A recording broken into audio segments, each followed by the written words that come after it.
mula sa isang kilalang drug lord na si Sammy Uy, Oh, nakilala rin bilang Samuel Uy. yan daw drug lord daw na si Sammy Uy. Kilalanin nga natin mula mismo doon sa kinuha niya na witness niya. Ito mismo nagsasabi eh. Sammy Uy. Yes, How close is he to the president? very, very close. Oh, very close. Pa-describe, sir, yung kanilang relationship. Kasi pagkaalam ko, magkaklase sila. Magkaklase yata sa high school. Parang ganun. And then si Sammy Oy naman, yung kanyang, isa sa kanyang mga political contributors sa Chinese community. Anong business nila, sir? Kasi may balita dati na nagbigay siya ng pera sa mga anak. Anong business niya na pwede siya magbigay sa mga anak? 2017 pa ito, no? Kaya same line talaga eh. Old kwento ni Trillanes na ito. Mga anak ni Mayor. At saka kay Mayor, kasi true din sa isang anak. Kung business, wala akong masabi kasi wala akong alam talaga. Wala kayong alam. Wala. Pero close. Businessman si Sammy Oy. What kind of business he has? Marami. Meron siyang yung LIMS Hospital. Oh, marami drug lord pala yan. Sa pagkaalam ko kung tama ako, siya nakabili. Yung Limso Hospital. Limso Hospital. Tapos yung mga main buildings ng Davao City. Halimbawa yung the old Grand Bensing Hotel, parang sa kanya na yun. Meron pang hotel yan sa CM Recto is parang sa kanya rin. Halos yung mga marami siyang nabili ng mga properties, real properties sa Davao. Kanya talaga yun o dami lang siya? Ayun ang hindi ko alam. Pagkaalam ko, baka sa kanya. Kasi negosyante yun eh. Mayaman Negosyante. talaga siya. Legitimate naman. Yes. Legit. In fact, tignan ninyo Sammy Uy, nahiya naman kami sa'yo, Trillanes, na tawagin mong drug lord. Itong negosyante na to, yan, President and Chief Executive Officer ng Tris Realty Corp since 2007. Ano pa? Current position niya, ayan, President, Director ng Philippine Airlines since 2017, Director ng Honda Cars, Vice President ng Dalan Development Corp. Pwede ba? Drug lord ka, tas hawak mo yung mga to? Dimdi Center INC. Since 1986 pa ito. Vice President. President ng Davao Farm since 2020. Director ng Honda Cars na walang year ito. Treasurer ng Asahi Realty Corp since 2020. Secretary ng Millennium Cars ng Mindanao Incorporated. President ng Ricardo Limso Medical Center since 2004 pa yan. President ng Toril Sports Complex 2008. Treasurer ng Dimdi Builders 2020. Previous na position niya, Macro Asia Corp, mga malalaking kumpanya mga yan. Vice President, Kaunlaran Development 1986 to 2009. Ito yung tinatawag mong drug lord? Maghiya-hiya ka naman?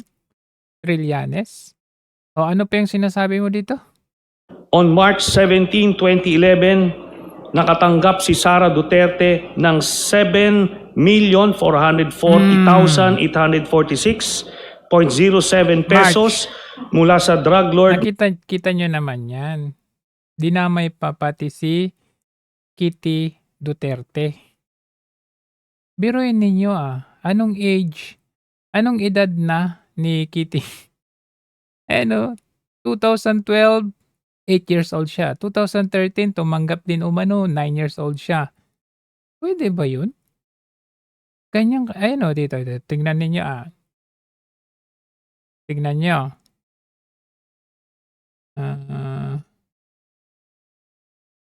Wait, lakyan natin. Ayan. 2011, hindi. Nandito, ito. Veronica, ayan. 2011, October 25, ayan, sa Security Bank. Security Bank, sa pangalan ni Sheleto Avencena, saka si Veronica Duterte. 10 million, joint po yan. Pero anong age na ni Kitty dyan? Siya po ay 8 years old. 2013, 9 years old na siya diyan, 10 million. So, dito pa lang sa total ng 2011 to 2013, 53 million pesos. Ang tanong natin dyan is, 'di ba sabi nila, ano yan, dinidinig nila sa House kahapon, nasabi ng AMLAC na merong suspicious transactions ang mga Duterte since 2005 hanggang 2024. So, common sense tells na kung meron palang transactions na kaduda-duda since 2005, bakit ngayon lang ninyo fina-flag ito? Bakit ngayon lang ninyo kine-question? Ngayon, kung may kaduda-duda since 2005, hindi ho ba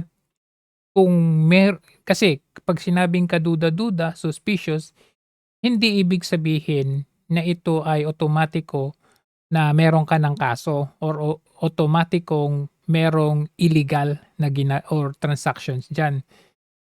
Considering the timeline, 2005 hanggang ngayon, kung suspicious, ang immediate na gagawin ng AMLAC dyan is to investigate. Alamin nila kung ano yung inflow, kung ano yung mga flow of money in the bank. Titignan nila kung may ipuprove ba nung mga nakapangalan dyan, mga recipients, kung saan nanggaling yung pera. Kasi tignan ninyo ito. Ayan saan na yan? Yan. 22 million. 22 million in just 2011 and 2012. 'Di ba iko-question yan ng AMLAC? Saan nanggaling po yan? At kung galing kay Sammy Uy, then investigate nila kung sino itong si Sammy Uy. Sammy Uy ba ito ay isa bang drug lord ba talaga ayon kay Trillanes? Kasi we're talking about 2005, 2016, then 2024, 2025, 2026. So, hindi po ganun kadali na sabihin na ito may suspicious dito, ito may money laundering dito. Kasi considering the fact that we're talking about the timeline from 2005, 2016, hanggang sa kasalukuyan, kung may suspicious, then probably ngayon pa lang, may kaso na any of these recipients like VP Sara, Anilet, Kitty Duterte, Tatay Digong. Kung hanggang ngayon wala naman silang kaso, then what is there to find about? So basically, this is just a hoax, no? Sham, fake, gawa-gawa. Unang-una, itong mga hawak ni Trillanes, yan din yung hawak niya noong 2016 nung siya ay nag-iingay ng ganyan. Na parang gawa-gawa lang sa spreadsheet or Excel na binabasa lamang niya. Ngayon, ang sinasabi niya, daw siya, relieved. Kasi finally, naniwala daw tayo sa kanya. Hindi. Relieved ka dahil finally, ayon dito sa sabi ni VP Sara dito, sabi niya, what has changed however is the machinery now backing him. So today, sabi niya Trillanes has been peddling the same incredible story about allegations, alleged billions in bank's account from 2016 to 2026. Ang pinagkaiba nga lang ngayon ay backup siya ng sitting president. Sabi niya, who must be compelled to submit to a simple drug test. Na ngayon ay may ng Supreme Court na dapat sagutin niya yon. Lawbender, members of the House of Representatives that have received maletas, galing mismo kay VP to, and have repeatedly disregarded constitutional limits, which is yung ginagawa nilang kahapon.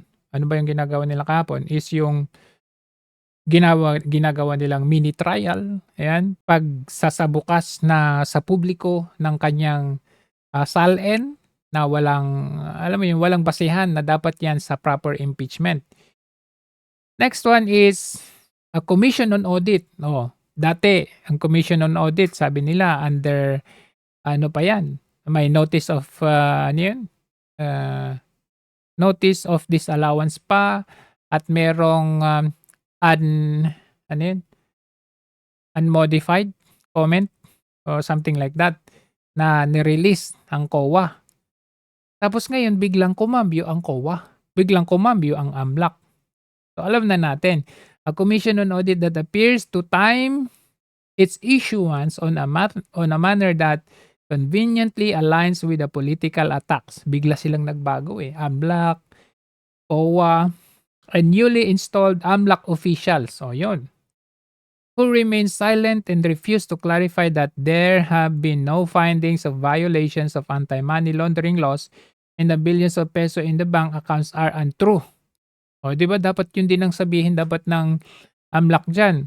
Although maraming in and outs dito, we cannot establish, although it is suspicious transactions, but we cannot establish something that is existence of money laundering, yung mga ganun. Hindi siya nagsasalitang ganun basta kinonfirm daw niya ng AMLAC yung mga sinasabi ni Trillanes. O di wow.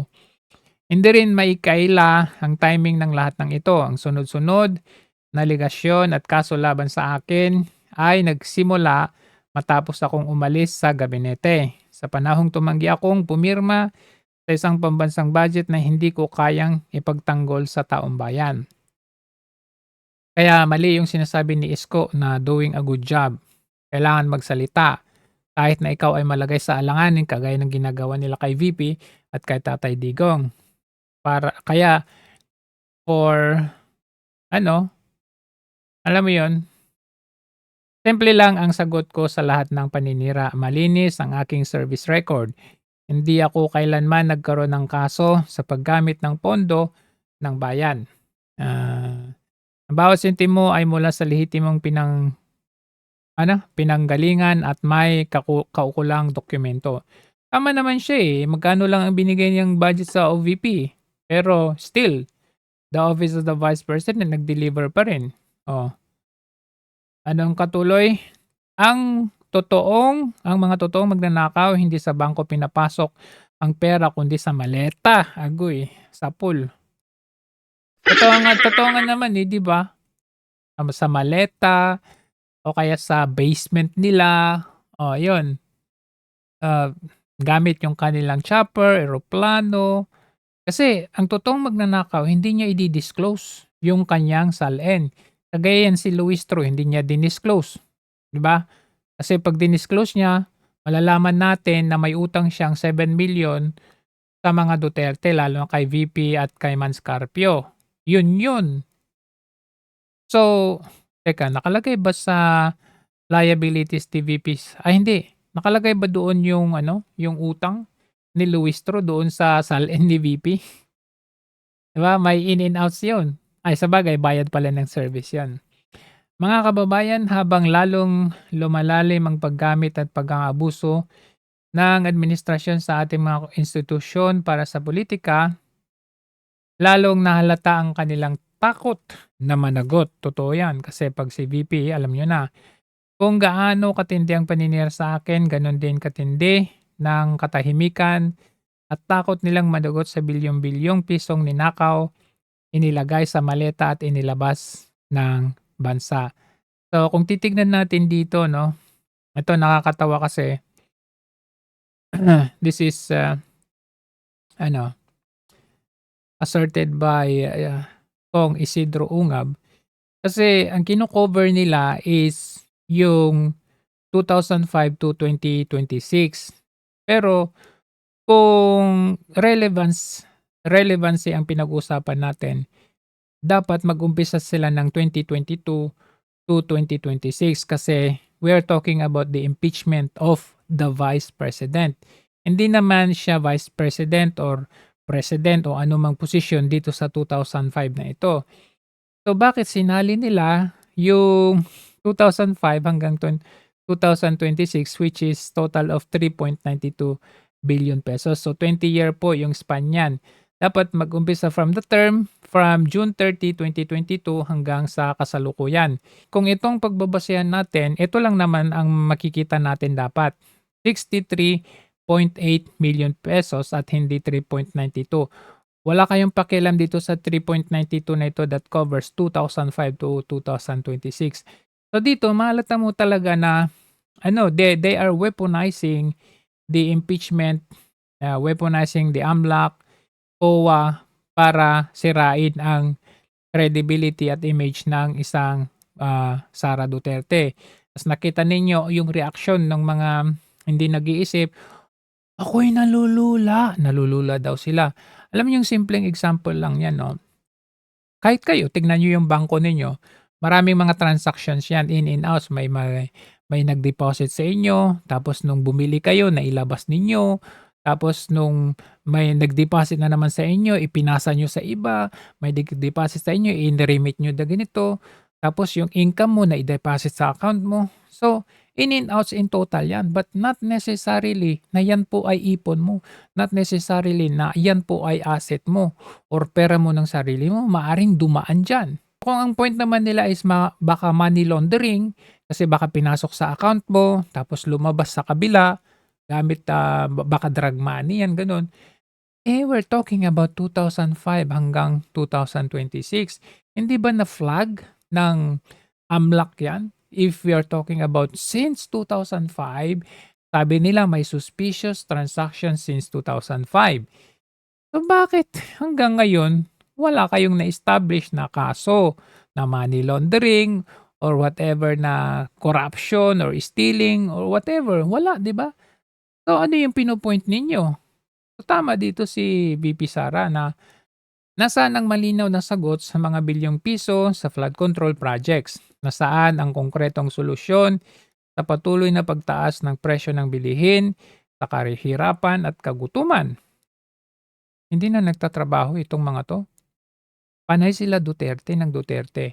Nasaan ang direksyon sa usapang pangkapayapaan sa Mindanao? Nasaan ang tunay na independent foreign policy? At nasaan ang agarang aksyon sa krimen na patuloy na nararanasan ng ating mga kababayan? Huwag kayong magpalinlang sa ingay ng impeachment na ito dahil ang tunay na laban ay para sa kapakanan ng Pilipinong dumadanas at dumaraan sa tuminding hamon ng buhay araw-araw. Balikan natin si Sammy Uy. Thursday, December 29, confirms his friend and longtime campaign contributor, Davao businessman Sammy Uy, joined his bilateral meeting with Japanese Prime Minister Shinzo Abe in October. People from the private sector are usually not allowed to join meetings between heads of state, where issues of mutual interest to the two governments are discussed. Uy was among the major campaign donors of Duterte's 2016 presidential campaign, shelling out 30 million pesos. The president says he wasn't the one who brought Uy into the meeting, but a Japanese close to Abe. So it was not me that brought Sammy Uy, by the way. You can check it out with the aid of Abe. So yun ang naging contact niya kasi ito yung mga mayaman over time. Mitsubishi, Honda. Doing business with Mitsubishi, with Honda. Yung niya, yung dimly, makita mo yung puro refrigerators, mga puro made in Japan. He developed that contact. And whether we like it or not, he's that influential already. Duterte says the meeting with Abe mainly dealt with foreign policy. He adds business wasn't discussed in the meeting. Ano masabi niyo doon? Yun pala, ang drug lord? Mahiya ka naman, oy. Nahiya naman kami sa'yo, Trillanes. Ang sabihin mong drug lord, nakulong ba si Sammy? Oy, hindi. Ang nakulong na drug lord, walang iba kundi yung tropa mong si De Lima. So kung makapagsabi kayo ng drug lord, sino yung nakulong dahil drug lord? Nakakatawa. Anyways, on the other hand, nagsalita naman ngayon ang spokesperson. Spokesperson, tagapagsalita? May bago siyang tagapagsalita. Panoorin nga natin to. We acknowledge reports that the Sandigan Bayan has issued a precautionary whole departure order against Leyte Representative Ferdinand Martin G. Romualdez upon request of the Office of the Ombudsman. At the outset, we clarify. Representative Romualdez is in the Philippines and has not left the country. Any report or insinuation that he has fled is false and irresponsible. Representative Romualdez followed the proper process. He sought and secured the necessary travel authority and coordinated in good faith with the Department of Justice and the Bureau of Immigration for a brief, long overdue 4-day medical checkup with his attending physician in Singapore. This is fully consistent with his conduct from the very beginning, one of cooperation, transparency, and respect for legal processes. Unfortunately, this legitimate act has been twisted to create a prejudicial narrative that he intended to flee. We will avail of all appropriate legal remedies to question the issuance of this order before the proper forum. Representative Romualdez remains committed to facing these allegations squarely. Thank you very much. Nakita ko na to eh. Yung ganyan nagsasalita tapos nagtatago na yan si Romualdez. Like yung mga dati na ginaganyan, nagtatago na sila ganun. Maalala ko din yung si Pastor Kibuloy, 'di ba? Nagsasalita siya, hindi mo siya makita, may background kang naririnig. Si DJ Bantag, yung mga ganyan. So nakita ko na to, itong si Martin Romualdez by now nagtatago na ito. And talagang intensified yung kampanya nila laban kay Romualdez na inilaglag nila. Kasi hindi ito basta-basta na gagawin nila kung hindi talaga nila gagawin. The mere fact na naglabas sila na all departure order, mabigat to. Hindi lang bulletin ito na ito hold departure na ito. Matindi. Ang precautionary hold departure order request ng Office of the Ombudsman sa Sandigan Bayan laban kay former House Speaker Martin Romualdez. Si TJ Mendoza sa report. TJ? Gianna, hindi na papayagang makalabas ng bansa si dating Speaker Martin Romualdez. Yan ay matapos maglabas ng desisyon ng Sandigan Bayan 7th Division na pinapayagan ang hiling ng Office of the Ombudsman na precautionary hold departure order of PhD o laban sa dating Speaker. Iniutos na rin ng Korte sa Bureau of Immigration na isama sa hold departure order ang mambabatas. Ayon naman sa kampo ng dating Speaker. Sumusunod sila sa proseso at kanilang batid ang desisyon ng anti-graft court na nangaharang kay Romualdez na makalabas ng Pilipinas. Pinabulaanan din ng kampo ni Romualdez sa mga balitang nasa labas na ito ng Pilipinas. Pagtitiyak ng tagapagsalita ng dating speaker na si Atty. Ade Fajardo, nasa Pilipinas pa ang mambabatas. Matatanda ang una nang nagsabi ang ombudsman na hindi nito pinapayagan si Romualdez na ngayon nakaharap sa investigasyon dahil sa umano'y kickback scheme sa mga infrastructure projects ng gobyerno. Balak kasi ng dating speaker na magpa-check up sa Singapore at nakapagpaalam na rin ito sa Kamara de Representante. TJ Mendoza para sa mata ng Agila. Matatag. Diba? Ombudsman, nagsalita. Yan. Auntie Claire, nagsalita. House, ganun din, nagsipagkalasan. O ngayon,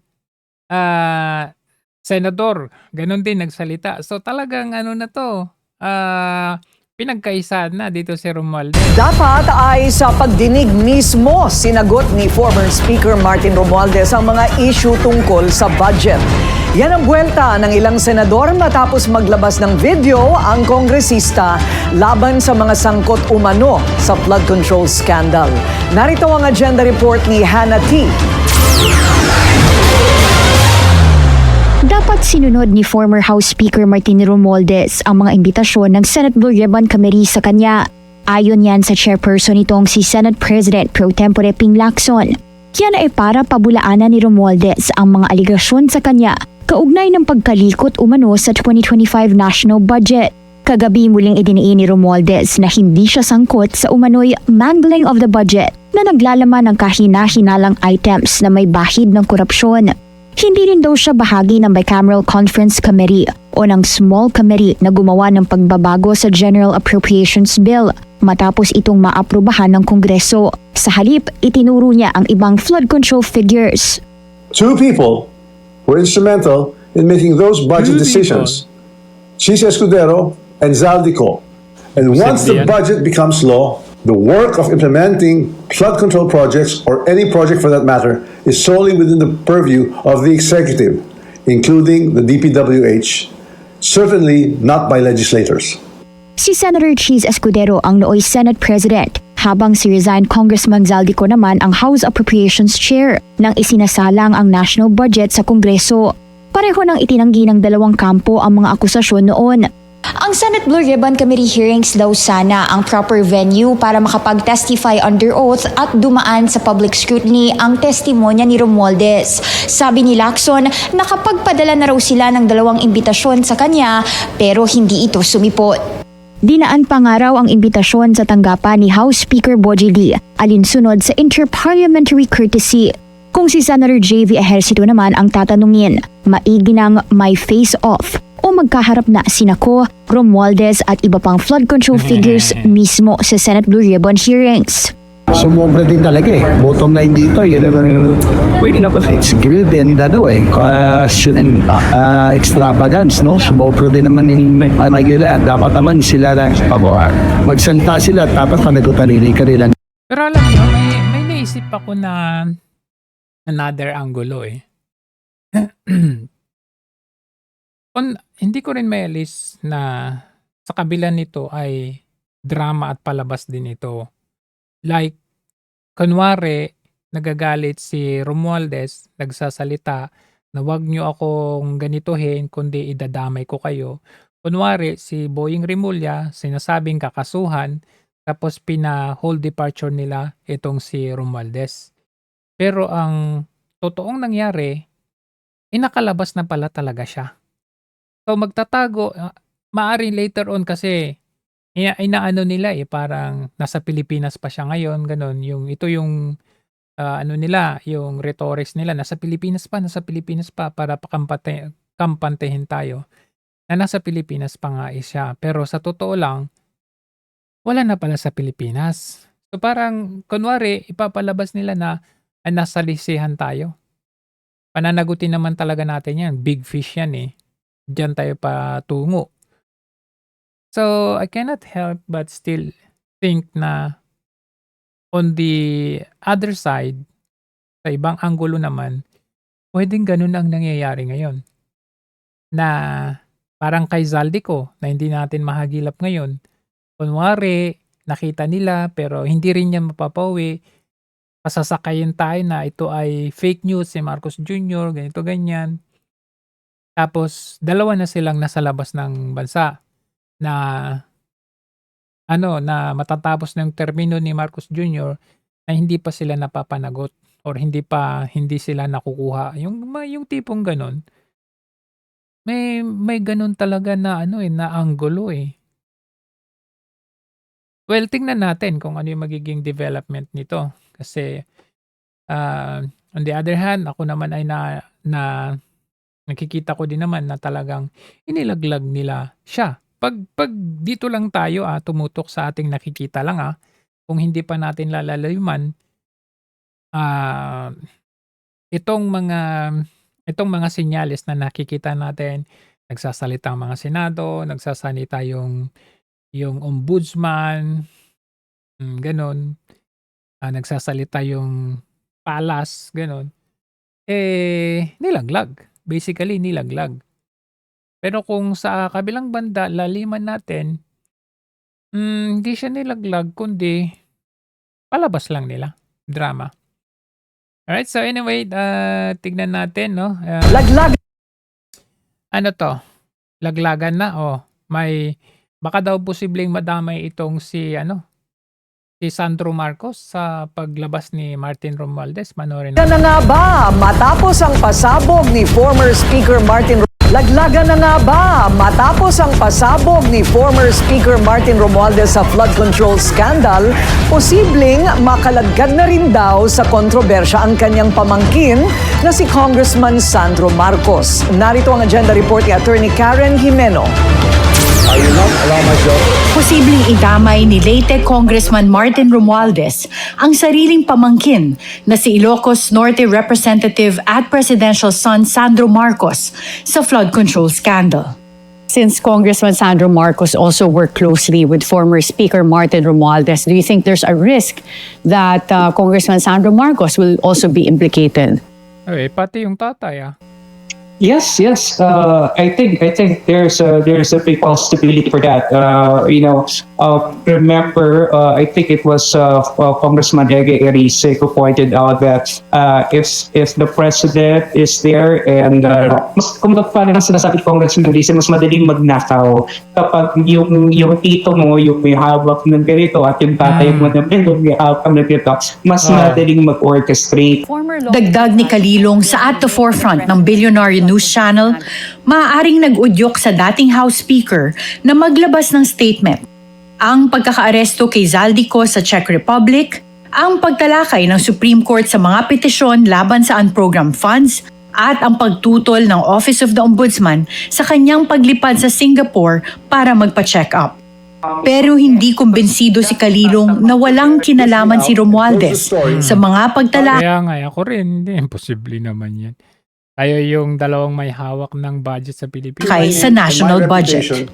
Hindi mo po pwedeng sabihin na wala kang alam. Pag sinabi mo yun, ibig sabihin, wala kang ginagawa. Bilang isang speaker, you're not being informed. So, nasa ng mandato mo, no? And kung halimbawa, pinabanggit naman yan na nga sa Tacloban, wala siyang inilagay doon na mga projects. I think Martin Romualdez, being a seasoned politician, is not going to be that ignorant mo na ilalagay niya yung mga proyekto doon sa mismong pagwate niya. True, yan din sinasabi ko Hindi niya ilalagay sa sarili.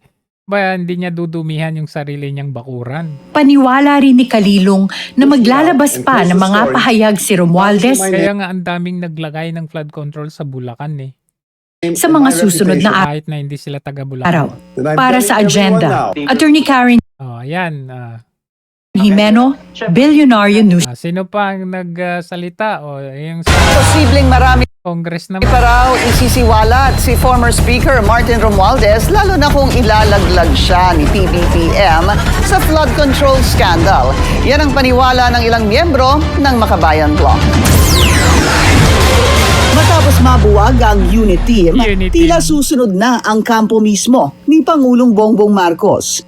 Ito ang hinala ni ACT Teachers Party List The boat is sinking. Representative Antonio Tino kasunod ng pasabog na video statement ni dating House Speaker Martin Romualdez.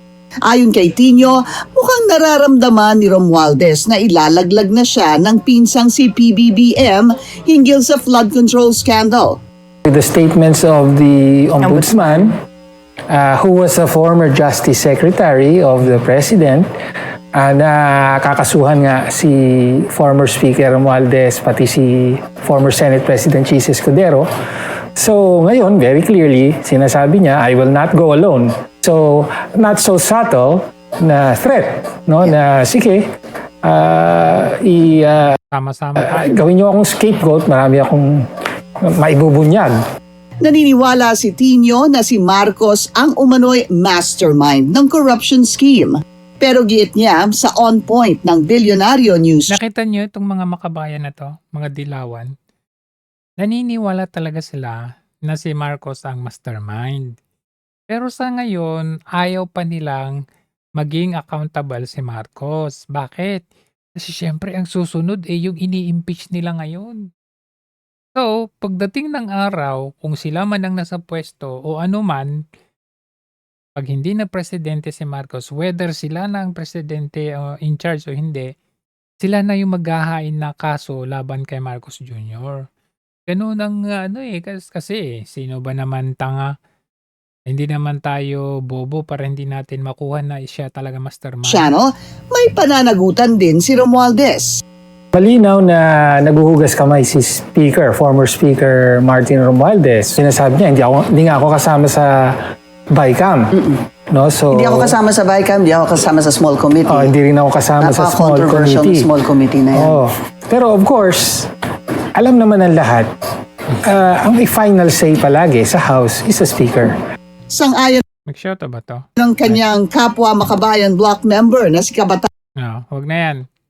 Ano ba itong mga chismis? At Ito least yung gustong-gusto ko yung after show na may chismisan. abroad, maganda ang reputasyon natin. Hindi ba, no? Pero galing, we saw. Sana they can execute that here talaga. Here. No? Yes, I know. But, so anong tingin ninyo? Where will the politicians, where will the congressmen and the senators now align? Siguro litong-lito na sila. Oo, saluhin mo. May nalalaglag. Oo, may nalalaglag. Paano yan? Uy, dati ako dito. Teka muna. Dito muna tayo sa gitna. Uy, Para silang, baka may masaktan yung sa harap mo. Ay, hindi.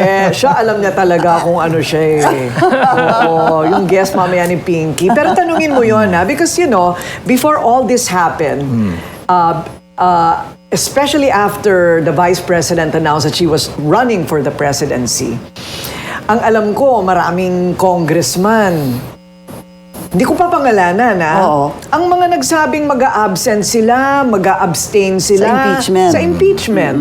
Kasi nga, mataas ang mga numero ni VP Sara. Pero pagkatapos ng araw na ito, na lumabas yung 6.7 billion pesos, na kailangan pang patunayan, lilitisin pa yan, parang nag-aalanganin na. Daw? Oo.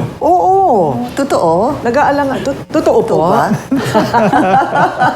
Nag-aalanganin na. Tanungin natin yun sa kanya mamaya. Let's see. Oo. And even the senators, di ba? Kasi, pero mukhang may numero na daw. Ang chismosa ko, Oo. Daw, Okay lang mamaya yan. sasabihin May alam yan eh. Baka, syempre, tinembre kay Mar Rojas. ni Kong Toby Tiangco yung totoo. Na, may numero na for impeachment in the House. Kasi 1/3 lang kailangan mo eh. Yes, and they already have 150 something. Pero yung Totoo Senado, na, may 150 na. yun ang sabi sa akin. Kaya nga Marites salin-salin.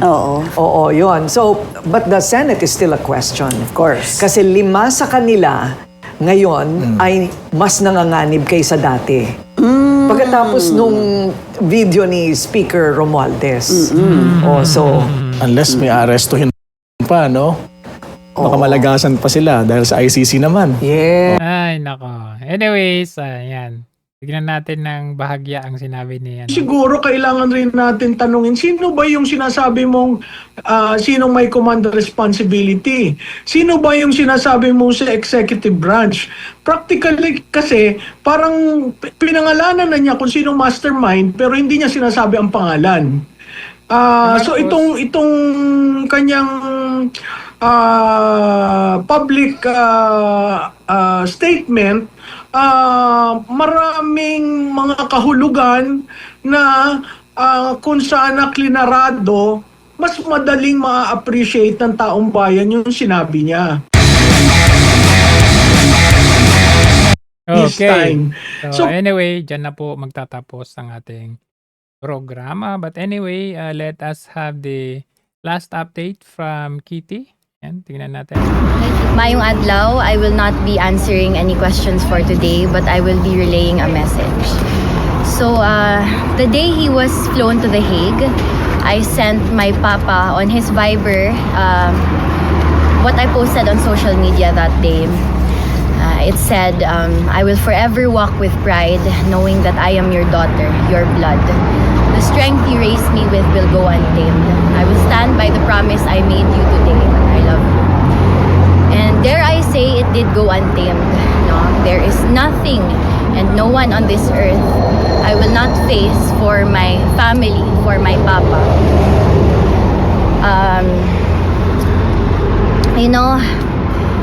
For me to be able to love this fearlessly at such a young age speaks volumes on how Rodrigo Roa Duterte raised me. Do not be fools and think he will die with his body. His fire burns in the bluest of blue through Congressman Pulong Duterte, Vice President Sara Duterte, Mayor Baste Duterte, and through me. was nobody yet but just his kitty. I would also like to say na he's strong as ever, strong still, while his body might become frail. Spirit as breakable as always. He wala eh. I didn't really discuss what happened today, but I asked him lang, what do you feel? What do you think? What do you want them to know? Invictus, out of the night that covers me, black as the pit from pole to pole, I thank whatever gods may be for my unconquerable soul. In the fell clutch of circumstance, I have not winced nor cried aloud. Under the bludgeonings of chance, my head is bloodied but unbowed. Beyond this place of wrath and tears looms but the horror of the shade, and yet the menace of the years finds and shall find me unafraid. It matters not how straight the gate or how charged with punishments the scroll. And he did tell me to emphasize this part. I am the master of my fate. I am the captain of my soul. So, he will live longer than you think. His immortality will be seen on the minds and in the hearts of every Filipino he has saved, and very long after that through his every descendant. So, if you've noticed, the strongest and most controversial personalities are always either to love or to hate. So remember this, no matter how much you hate PRRD, there will always be someone, no scratch that, there will always be millions who love him just as much or even more. Yes. If you think you will win, no, you will not, because either way, Invictus. Thank you.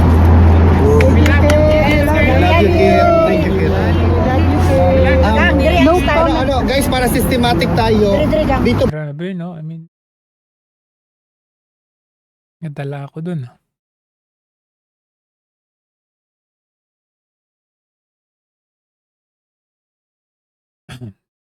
Grabe, no? I mean, yung message kasi, yung message niya, yung parang mamatay man ako ngayon, buhay pa rin ako through my family, through my supporters, people na na-touch niya, na na-save niya. Alam mo yun, yung tipong inisip ko kasi, kailan kaya tayo magkakaroon uli ng ganitong klaseng leader na may puso ba? Yung bang he burns in the bluest of the blue. Invictus. Covered in blood. Lahat na ibinato sa akin. Pati anak ko ginaganito. Pero Invictus. Unconquered. Undefeated, kumbaga. Hindi mo kasi may alis yung love, admiration ng mga tao sa kanya kasi yung sincerity nung serbisyo, yung puso niya, talagang iniaalay niya kasi sa totoo lang, pwede siyang hindi magpahuli, pwede siyang hindi umuwi, hindi bumalik. Alam mo yung parang hero ba? Sinacrifice niya lahat, expected na niya na itong gagawin sa kanya. Ganun na ginawa sa kanya, sa family niya. Pero he is considered victorious pa rin kasi nanunuot sa dugo ng mga tao, bawat Pilipino, na hindi siya makakalimutan kahit siya ay kunin na ni Lord, which is inevitable eh. Hindi natin maiwasan na yan. Tanda na si Tatay Digong pero ramdam ko rin yung emotion ni Kitty dito. hindi yung dare na kung sa tingin ninyo nagsasaya kayo dahil ganitong nangyari sa tatay ko, sa aming pamilya, nagkakamali kayo. Kasi the more that this is happening, the more na lumalakas tayo. Hindi ko talaga lubos ma-imagine, maisip na, alam mo hanggang sa ngayon hindi ako makapaniwala na nangyari ito kay PRRD. Ni sa hinagap, hindi ko ma-imagine na nagawa ito sa kanya. Yung dati halos kinamumuhian natin yan sila. Magkakasama tayo. Halos, alam mo yun, yung tukdulan, yung galit natin sa mga dilawan na yan. Tapos, sinamahan yung sentiment ng Marcos na kinawawa sila. Sinamahan natin. Kinawawa for the longest time, 36 years. Tapos nung siyang inilagay na dyan, instead na tayong kampihan, kinampihan yung nangawawa sa kanila. I cannot imagine, sa totoo lang.